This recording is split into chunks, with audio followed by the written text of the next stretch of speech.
Hi YouTube family, welcome back to my channel. I'm Amy for anybody that is new around here, and I have another tutorial for you. Today we have a little duckling in coloured pencils. I loved drawing this one. This was such a cute drawing. Love the reference photo as well. And also I do actually have the full real-time narrated version of this over on my Patreon. It's a few hours long and it is for $9 patrons. If that is something that does interest you, I do have the link to my Patreon in the description down below. Just head on over there and the tutorial is available for anyone that joins the $9 tier. So let's get on with this tutorial, and I'm going to first talk about some of the materials that I'm using, because I get a lot of questions from people just asking what sort of materials I'm using. Could you tell me where you got the materials from? So I'm just going to talk through the materials that I am using, and then we will get on to the actual drawing process. So I'm using all Faber Castell Polychromos pencils. You'll see me use these in most of my animal drawings because they are oil based, so they're great for animals. They have a harder lead, and I'm using all Polychromos pencils for this. I think I might be using just one or two of the luminance pencils just for the highlighted sections, but other than that I am using all Polychromos pencils. I am also using an embossing tool just to create small little indentations on the paper, and as I shade in colours over those indentations they will show through. So it's a great way to create like little highlighted parts of fur and things. All the rest of the materials I have listed down below. So without further ado, let's just jump right into this tutorial. I love to start with the eyes of an animal. I feel that they are the main focal point of an animal and I like to capture them in first. So I sort of went in with the eye first. I went in with the black Polychromos pencil. I started by outlining the eye, outlining the pupil, and then I started to obviously shade in some brown tones in the iris. Then working on the fur, I loved using some colours that I've never used before. I'm literally always using the same colours for my tutorials. I use mostly greys and mostly browns, but this was such a great tutorial because I was using yellows, and some of the colours that I've used I've never even touched before. So I used a lot of yellows for that lovely yellowy fluffy texture of the duckling, and also some nice sort of gingery and orangey tones as well. And also I used a lot of the black. Actually, there was a lot of black in the duckling's fur, so for example on the top of the head there, and I used a combination of pencil strokes and also shading the pencils as well.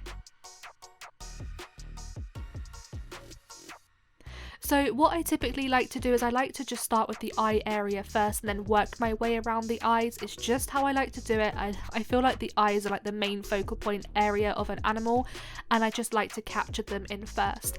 And then I sort of work around the eyes, so I work on some of the fur texture around the duckling and then on the duckling's head, and then I also start to move to the beak area. The beak area, the best tips that I have is that there's quite a lot of fleshy tones in the beak, so I used a lot of like pinky tones, purpley tones as well, and also some grey tones. You wouldn't believe the amount of grey tones that are in sort of more fleshy areas. They're really important, so don't leave those tones out.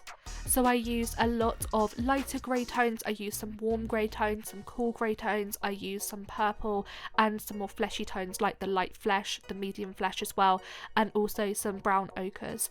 And again, I just really like to do layers. I like to use layers. I like to build up in layers, and I'll often start from light tones and move up to dark tones. With coloured pencils, they can be very unforgiving when it comes to light tones. If you don't go in with light tones first and you start with dark tones, it's very, very hard to lighten areas up. So I would always suggest that you go in with light tones first, then build up to medium, and then go to dark.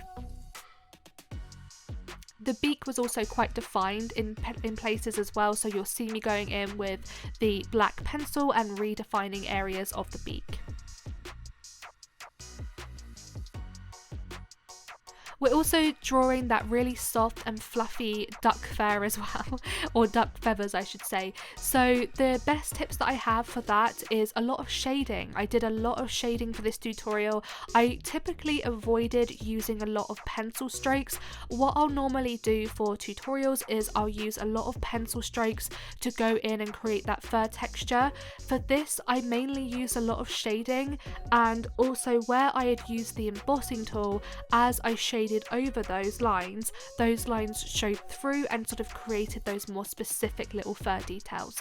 But for the rest of the fur I mainly just used shading motion, so the side of the pencil shading in different colours, again working from the light to dark areas. Then the body of the duckling was a little bit interesting because there was a lot of change of direction in fur. The fur growth was also very different. The fur length was very long as well. So those are all things that you're going to need to try and capture so that you get that sort of realistic result.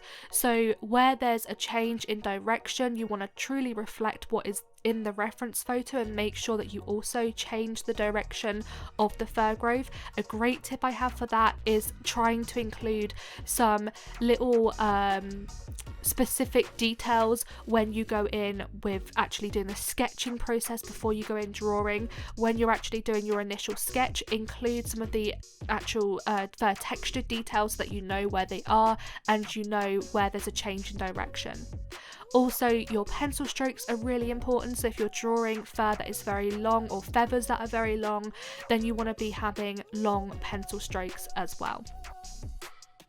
And also another thing is definitely look at the thickness of the fur as well. This bird was very fluffy, it was a little powder fluffy ball. So my fur texture is very thick, it's very concentrated, and that just again helps to represent that really nice thick and fluffy fur. But anyway, this was a little short tutorial for you. I really hope that you did enjoy this one as much as I enjoyed recording this and filming this and actually drawing this little duckling. As always, I hope that you did enjoy watching this. I hope you picked up lots of helpful tips for this as well. And I will of course be back with a brand new tutorial very soon on my channel. If you are new around here, do hit that subscribe button and join in all the fun on my channel. And I will of course see you in my next video. Bye everyone!